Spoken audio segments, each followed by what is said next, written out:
Tumuli silang mag-asawa sa unit na inukupa noon ni Kenji noong naroon pa sila ni Althea naninirahan.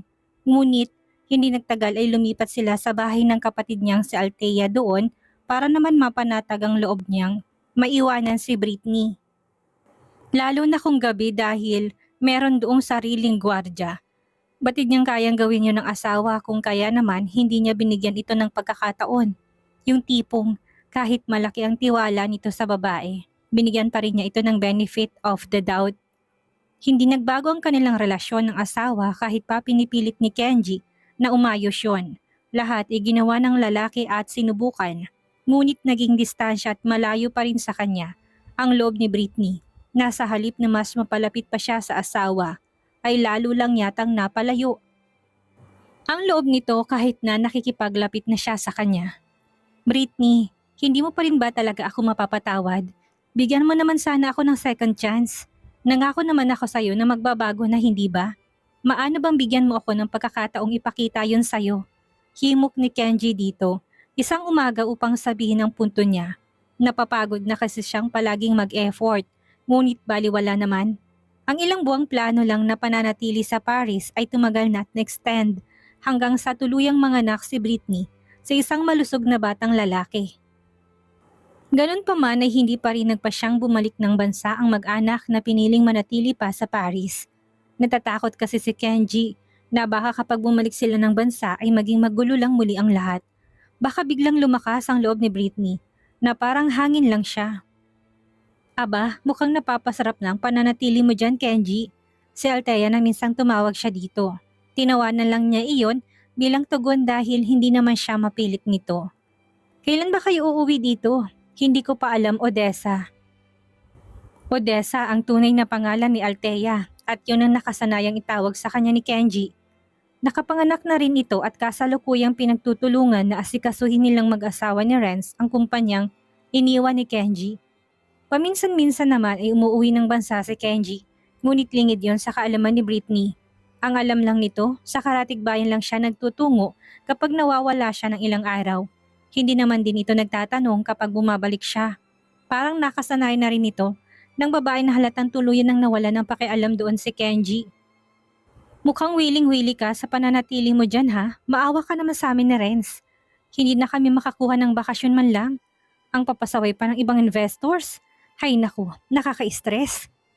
Sa kabila ng lahat ng mga nangyaring iyon ay hindi pa rin naging maayos ang relasyon ni Britney at Kenji.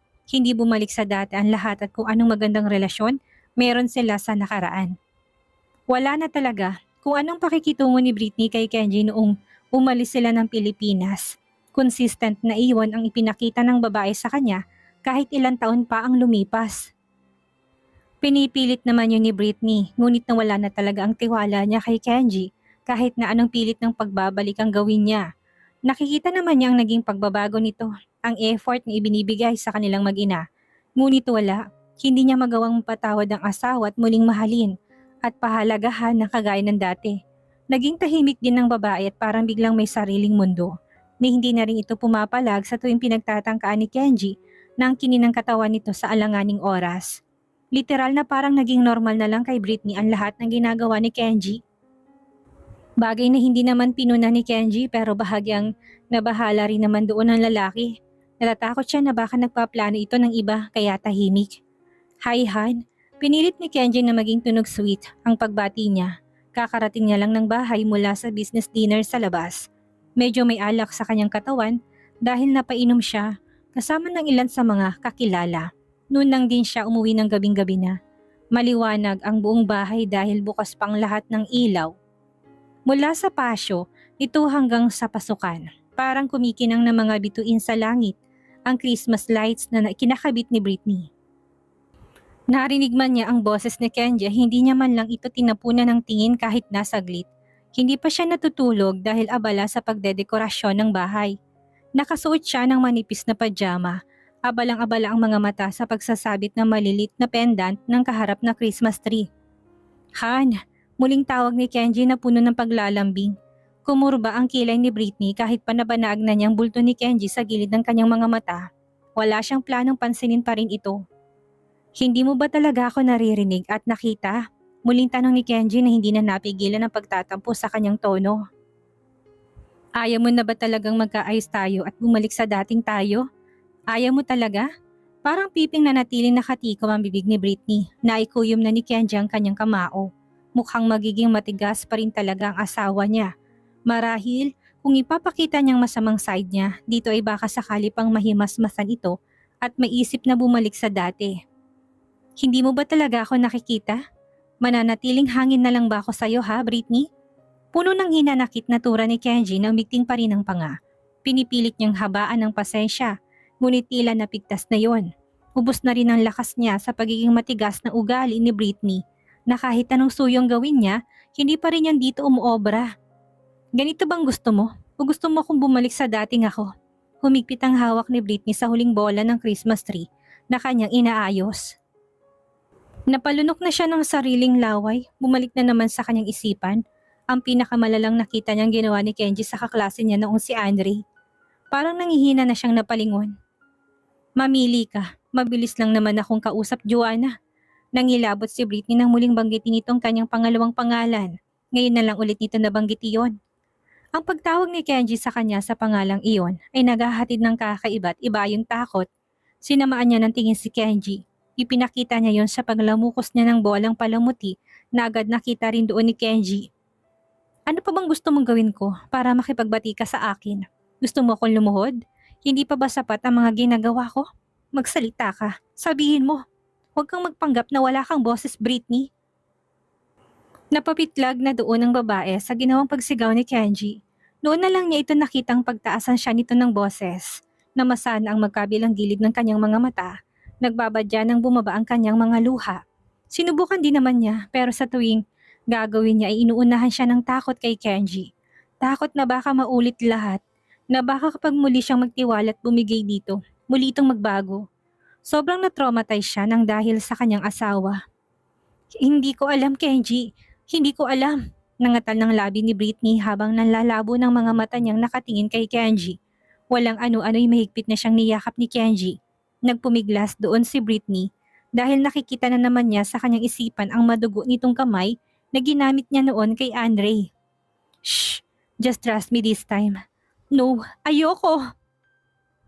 Malakas na sigaw ni Britney na ubod ng lakas na itinulak si Kenji na malisbis na ang kanyang mga luha pababa ng kanyang pisngi. Na-trauma ako sa ginawa mo.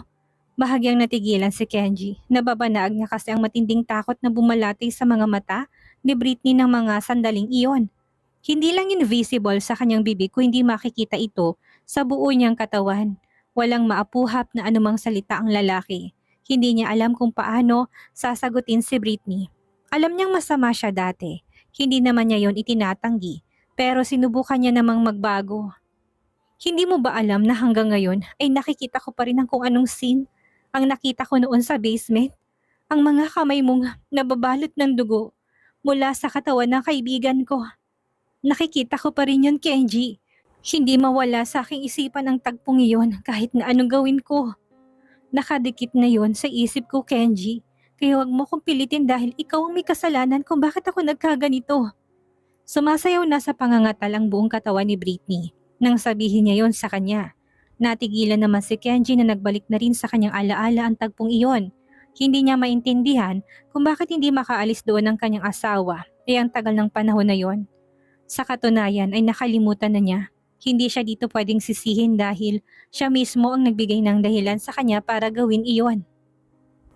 Matatanggap ko pa kung nahuli kitang may babae at paniguradong napatawad na kita. Pero hindi Naging masama ka, Kenji. Naging halimaw ka. Hindi na makataong ginagawa mo. Traumatize ang... Britney naman, sobrang tagal na noon. Hindi mo pa rin ba makalimutan? Humakbang ka na. Umalis ka na doon. Nagbabago na nga ako, hindi ba? Sinusubukan ko na pero hindi mo ko magawang pagbigyan. Hindi mo ko mapatawad. Ang tagal ko nang naghihintay na maging okay tayo. Sinabi ko naman sa'yo, hindi ba? Nangako na ako. Hindi ko nauulitin yun. Ibabalik ko na ang dating ako na nakilala mo. Ang hirap sa'yo, sarado ng isipan mo. Makitid ng laman niyang pag-iisip mo. Wala na, ayaw mong buksan. Ginulo na ni Kenji ang kanyang buhok. Parang nahulas ang alak na nasa kanyang katawan ng mga sandaling iyon dahil sa hinanakit na inilabas ng asawa. Ang akala niya okay na sa kanila ang lahat, ngunit hindi niya naman mapakiusapan ng babae. Batid niyang sa tono ng pananalita nito ay hindi pa rin siya nito napapatawad sa mga kasalanan dati pa. Bakit kasi hindi mo na lang ako palayain? No, hindi ka makakawala at makakaalis sa piling ko. Walang divorce na magaganap kahit na lumuhod ka pa sa akin habang nakikiusap. Sabihin mo ng lahat ng gusto mo pero wala. Hindi ako papayag kahit na lumuha ka pa ng dugo. Duro na ni Kenji sa kanya habang nanlilisik ng mga mata. Naiintindihan mo? Hindi, Joanna. Ayaw mo kong pagbigyan? Ayaw mo kong patawarin? Sige, magmatigas ka. Magmatigasan tayo. Hindi mo makukuha ang gusto mong kalayaan na inaasa mo mula sa akin. Walang pakundangan na siyang binuhat ni Kenji at malalaki ang mga hakbang na umakyat na sa ikalawang palapag ng bahay. Ilang beses na muling nagpumigla si Britney, ngunit wala yung silbi. Sinubukan niya ring kalmutin ang mukha ni Kenji. Paluin ito at kagatin ngunit walang naging pakialam si Kenji doon kahit na medyo nasasaktan na siya nito. Pagdating nila sa kwarto ay pahagis ni ibinaba ng lalaki ang katawan ni Britney sa malambot at marangyang kama at kapag dakay agad niya itong kinububawan. Naging maingat na siya dati sa asawa sa tuwing gagamitin ito at aangkinin ng katawan, ngunit ngayon ay inubos nito ang pisi ng kanyang pasensya. Kung kaya naman ipaparanas niyang muli dito ang kanyang kalupitan. Ibabalik niya ang dating siya dahil baka sakaling maging matino na roon ng asawa. Walang pakundangan na hinubad niya ang kanyang saplot at binalingan si Britney. Natulalang nakatanga sa harap niya habang nakalugmok pa rin sa kama. Nanlalabo pa rin ang mga mata nito sa patak ng kanyang mga luha. Anong tinatanga-tanga mo dyan? Maghubad ka't pagsilbihan mo ako. Hindi ba ito ang gusto mo? Heto na, pagbibigyan na kita. Ito na ulit ako. Ang halimaw na pilit mong pinapabalik sa akin, Joanna. Nang hindi yon sundin ni Britney ay walang awang hinila na ni Kenji ang damit na nasa katawan ni Britney. Na agad na napunit at nilantad ang katawan nitong kahit na nanganak na wala pa ring pagbabago ang kinis at hubog. Walang emosyong hinalikan siya ni Kenji. Pinaglaruan at pinagnasahan ng nanlalamig niyang katawan. Nawala rin ang pag-iingat niya sa katawan nito. Literal na ibinalik niya ang dating siya. Ito ang gusto mo, hindi ba? Ito na, pagbibigyan ko ng gusto mo. Mariing kinagat ni Britney ang kanyang labi upang pigilan na mapaiyak siya ng malakas. Hinayaan niya si Kenji na gawin ang kung anong gusto nitong gawin sa kanyang katawan. Isinara na lang niya ang kanyang mga mata upang huwag makitang kababuyan nitong ginagawa ngayon. Hindi napigilan ni Kenji na mga panaghoy ni Britney. Sa halip ay mas lalo pa siyang ginanahan upang ipakita dito na siya pa rin ang batas sa kanila. Siya pa rin ang masusunod kahit na anong ayaw ang gawin doon ni Britney. Pagkatapos niyang ilang beses na paulit-ulit na ang ng katawan ng asawa, ay agad na siyang tumayo at hinayaang nakalugmok lang doon si Britney. Naubos na ubos ang lakas. Hilang pa rin sa luha ang mga mata nito. Magbihis ka na. Ayusin mo sarili mo. Ayoko marinig na nagsusumbong ka sa isa sa mga maid, lalong-lalo na kay Manang Elsa. Hindi lang ikaw ang malilintikan sa akin kung hindi maging siya. Lumabas na ng silid si Kenji pagkatapos magbihis at malakas na isinara ang pintuan ng kwarto. Gusto niyang lumanghap ng sariwang hangin. Naiwan si Britney nakagat ang gilid ng comforter habang patuloy sa pagdanak ang kanyang mga luha. Hindi niya alam kung hanggang saan niya kakayanin ang lahat ng iyon. Nagiging matatag na lang siya at kinakaya yon nang dahil kay Noah, ang anak nilang dalawa ni Kenji. Sir, ipaghahain ko na ho ba kayo ng... Si Manang Elsa yun na lumabas na ng quarters nila nang marinig ang komosyon nilang mag-asawa kanina. Naawa siya sa among babae pero wala naman siyang magagawa. Windang din siya nang makitang gawin yun ng kapatid ng kanyang among si Althea nang pagkakakilala niya ay sobrang down to earth. Sobrang bait na tao nito kaya labis ang pagtataka nila ng mga kasamahan kung paano to naging ganun kalupit. Hindi na kailangan, aalis din naman ako. Kumain na ba si Britney? Hindi pa po sir. Siya na lang ang sikasuhin niyo at dalhan ng pagkain sa aming silid. Kumatok na muna kayo at siguraduhin sumagot siya bago kayo pumasok. Pakainin niyo siya sa ayaw at sa gusto niya. Maliwanag ba? Masusunod po Sir Kenji. Ilang saglit pa ang lumipas at muling bumalik ng silid si Kenji. Nasa kama pa rin si Britney nakahiga. Ni hindi ito gumagalaw na parang mahimbing na natutulog. Hindi pa rin siya kumakain ng hapunan, kung kaya naman hindi na mapigilan ni Kenji mapatanong sa kanyang sarili kung anong oras na. Paano nasabi yun ni Kenji? Nakita niyang hindi malang nagalaw ang pagkaing dinala sa silid ng maid na nakapatong lang sa bedside table. Hindi natatakpan ang kanyang balikat kung kaya naman nakahanta doon ang mapupulang markang ginawa niyang mariin na mga halik. Britney, kuha niya sa atensyon ng asawa, ngunit ni hindi man lang ito gumalaw na parang walang narinig. Hindi ka pa ba kakain ha? Anong oras na? Ang drama mong yan hindi na sa akin obra.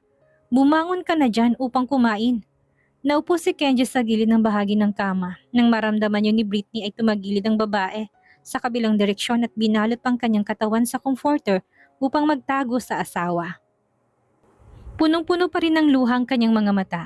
Palagi siyang ganito kada matatapos sila ni Kenji magniig mula nang magtungo sila ng Paris. Ngunit iba ang pagkakataong iyon. Ang araw na yon, pakaramdam niya ay sobrang naabuso siya sa ginawa ng asawa.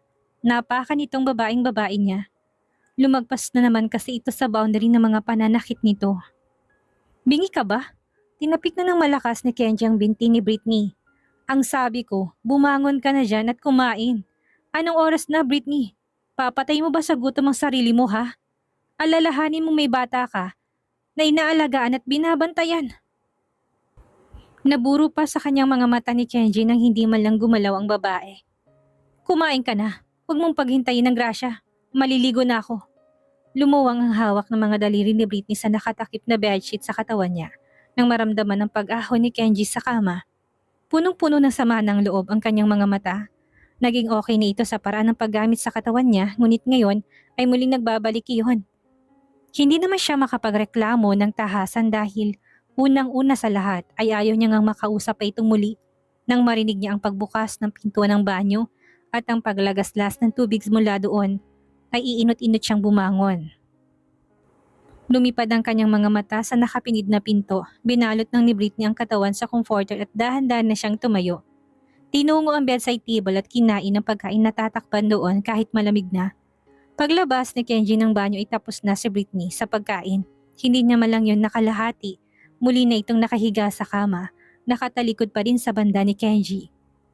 Papayag ako makipag-divorce sa'yo, subalit sa akin ang custody ni Noah. Sa kanyang narinig ay napadilat ng mga mata si Britney. Ngunit nang mapagnilayan na niya kung ano ang magiging kapalit ng pakikipaghiwalay niya ng anak nila, nahati ang puso niya. Hindi pwedeng maiwan yung anak nila ni Kenji. Ano man ang mangyari ay kailangan nakasama niyang bata kung saan man mapunta. Gusto mo pa rin bang mag-divorce tayo? Napabangon na si Britney. Hinarap na si Kenji na may nagliliyab na mga mata. Ako ang ina, kung kaya sa akin ang anak natin. Hindi nga pwede. Kilala mo ko, Britney. Kung anong sinabi ko, yun ang ginagawa ko. Kapag sinabi kong mananatili ka sa poder kong anak natin, walang sino man ang makakahadlang. Sa custody ko siya sa ayaw at sa gusto mo. Narinig mo? Mahigpit na naihawak ni Britney ang kanyang dalawang palad sa kobrekama na inuupuan niya. Napakasama na talaga ng asawa niya. Pwede mo naman siyang makita, hindi kita pagbabawalan. Umiling si Britney. Ang plano niya, oras na magkahiwalay sila ay magpapakalayo na. Hindi na siya muling magpapakita sa lalaki. Siya na ang iiwas at magtatago sa kanyang sarili. At kung ganito ang setup nila, pagkatapos ng divorce, parang hindi pa rin sila naghiwalay dahil hindi rin naman pala niya magagawa ang gusto niya. Hawak pa rin siya sa leeg nito. Walang silbiang kalaya ang ibibigay nito pansamantala. Ngunit naisip niya na pwede naman niyang gawa ng paraan iyon. Ang kailangan niya lang munang gawin ay ang makipaghiwalay dito at kapag nagkaroon siya ng pagkakataon ay ilalaban niya ang custody ng kanyang anak. Ang kailangan niyang unahin ay ang sarili niya. Hindi naman sasaktan ni Kenji ang bata dahil sa katotohanan ng anak niya rin naman ito. Oo, pumapayag na ako. Napakurap na ng kanyang mga mata si Kenji. Hindi niya inaasahan na papayag ang asawa. Ganun pa man, ay nasa kanya pa rin naman ang desisyon kung ipapasa niya ba ang divorce papers nila right after nitong mapirmahan. Pwede naman niyang palabasin na divorce sila pero magkaroon to ng katahimikan ng isip, subalit ang totoo hindi naman talaga. Totoong kasal pa rin silang dalawa sa legal na pamamaraan. Seryoso ka na ba dyan? Oo, walang gatol na tugon ni Britney na kailanman na hindi na magbabago ang desisyon niya. Sige, huwag na huwag mo tong pagsisisihan ha. Banta pa ni Kenji sa babae. May kinuhang papel si Kenji sa envelope at inuumang na yun sa mukha ni Britney. Agad namang tinanggap yun ni Britney, hindi na nag-aksaya ng oras para basahin pa ang laman ng papel na yon na kaagad niyang pinirmahan. Pagkatapos ay binalik kay Kenji. Kasakiman man kung matatawag ng iilan, subalit sa isipan ni Britney ay gusto niya ng kalayaan. Gusto niyang makawala ng tuluyan sa piling ng mapanakit na asawa. Lihim na nadurog ang puso ni Britney na baka kaya nitong gawin lang. Ito pumayag sa divorce nila ay malamang may ibang babae ng asawa. Though wala siyang katibayan, pero malakas ang gut feeling niya. Bagay na ayos lang naman sa kanya. Oras na mangyari yon, pwede niyang mabawi si Noah at hilingin na ibigay na lang ang bata sa pangangalaga niya. Kung mangyayari ito, ay sa kanya pa rin ang huling halakhak. Ayan, tapos na. Walang imik na kinuha yun ni Kenji. Sa harapan ni Britney ay kanya na ring pinirmahan. Pagkatapos noon ibinalik niya yon sa loob ng envelope. Tinungo na niya ang closet at kumuha na ng damit. Muli namang nahiga si Britney na parang nabunutan na ng tinik sa loob ng kanyang dibdib. Bago lumabas ng silid ay muling sinulya pa ni Kenji ang asawa na muling nakatalikod sa kanya. Hindi niya maabot ang iniisip ng babae. Maliit na umangat ang gilid ng labi niya bago pa siya tuluyang umalis. Bye Britney. Halos magdiwang loob ng babae na marinig ang pamamaalam ni Kenji na animo ay yun na ang huling pagkikita nila. Naisip ni Britney na marahil ay inaasahan nitong aalis siya. Hindi man sa gabing iyon ay kinabukasan bago pa sumikat ang araw. Goodbye Kenji. Buka ng bibig ni Britney habang namamalisbis ang luha ngunit walang salitang lumabas sa bibig niya. Nanatili siyang nakatalikod dito. Hindi na lumingon pa. Pagbaba ni Kenji ng hagdan ay kaagad siyang sinalubong ni Manang Elsa. Hindi ito mapakali. Lingid sa kaalaman ni Kenji ay narinig ng matanda ang tungkol sa usapan nilang divorce ng asawa. Nang makita siya ng matandang katulong ikaagad na lumapit. Mr. Barrowell, anong arrangement ang gagawin naming pakikitungo kay Madam Britney? Agad na nahulaan ni Kenji kung anong ibig sabihin ng matanda ngayong aalis siya. Bit-bit niya ang envelope ng divorce papers na kapwa nila pinirmahan. Dokumento na hindi magiging legal ang kanilang paghihiwalay dahil hindi naman niya yun ipapasa. Ang lahat ay mananatiling katulad ng dati, walang anumang magbabago.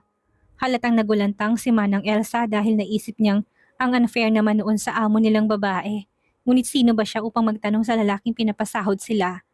Sa pananatili doon ni Britney ay nakapagpalagayan na niya ng loob ang matanda kung kaya naman sinubukan itong makiusap kay Kenji. Kahit na alam niyang wala naman siyang karapatan dahil katulong lang naman siya. Awang-awa na rin kasi siya kay Britney ngayon. Bakit hindi mo nalang hayaang umalis si Madam Britney, Mr. Barrowell? Wala ba siyang kapatid na mag-aalaga sa kanya? Ibig ko sabihin ay kukup-kup sa kanya? Ayos lang sana kay Kenji ang pakiusap ni Manang Elsa para sa kanyang asawa kung hindi lang ito nabanggit ang pangalan ni Gavin. Subalit huli na ang lahat, napukaw na naman noon ang nagtatagong galit sa puso ni Kenji na ang bunga kala ng lalaki na gawa na niyang tanggalin. Na-trigger na naman siya ng pangalan nito. Lahat ay mananatiling katulad ng dati. Hindi mo ba ako naintindihan? Pamarcha nang lumabas ng bahay si Kenji gamit ang madilim nitong mukha. Nakaparadang naghihintay na kotse sa parking lot malapit lang sa may pintuan ng bahay. Lula noon ang driver na nasabihan na ni Kenji na meron pa silang magiging lakad.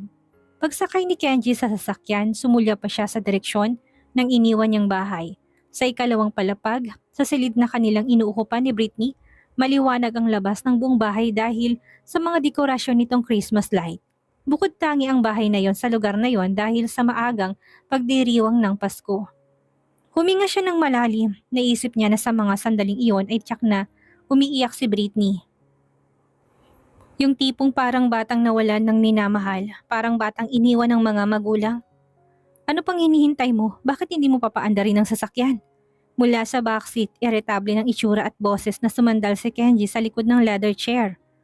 Nakita mo nagmamadali ako, tapos tutunganga ka lang dyan? Marahang tumango ang driver at mahinang tinapakan na accelerator. Mabagal na nagsimulang umandar ang makintab na itim na RV at umalis na sa harap ng bahay. Pasensya na po Mr. Barrowell. Sa ikalawang palapag ng bahay ay tuluyan ng kumalma si Britney matapos marinig ang ugong ng makina ng sasakyan ni Kenji na patunay na nakaalis na ng garahe yon. Hiwalay na sila. Malaya na siya ngayon. Hindi na siya magagawang sakalin pa ni Kenji Barrowell. Nagkukumahog na tumakbo ang babae sa closet at kumuha ng mga pamalit na damit.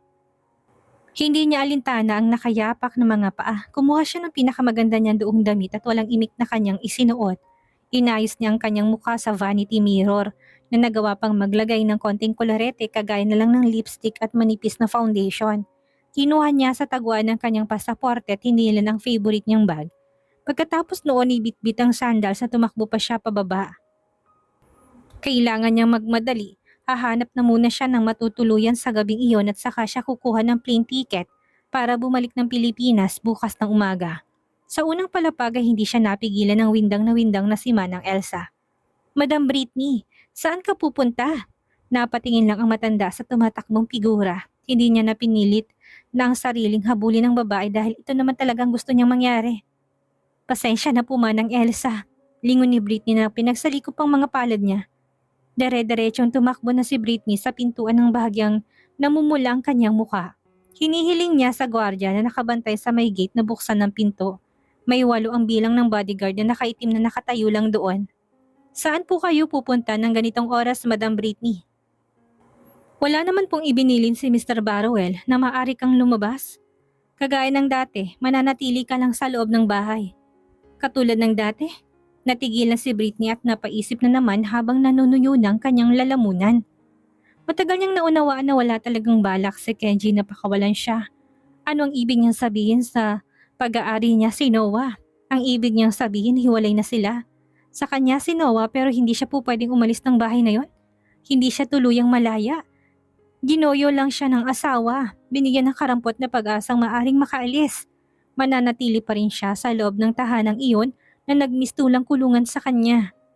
Walang kamag-anak na pwedeng makausap, hindi makontak dahil ultimong cellphone ay pinagbawalan siyang gumamit nito. Naghihintay na tumanda at ng katapusan niya. Kapag maganda ang mood ni Kenji ay dadalhin siya si Noah sa bahay na yon para magkita silang mag-ina. Kung hindi niya susundin ang lahat ng gusto ng asawa, ay hindi niya makikitang anak na ang alam niya ay nasa unit nito na mamalagi mula nang iluwal niya ito sa mundo. Ano ang gagawin ni Britney ngayong kahit inakala niyang hiwalay na sila na Kenji ay hindi pa rin siya malaya? Magagawa pa kaya niyang makalaya kay Kenji gayong napuno ng asawa sa kanya? Yan ang ating aalamin sa susunod nating kabanata.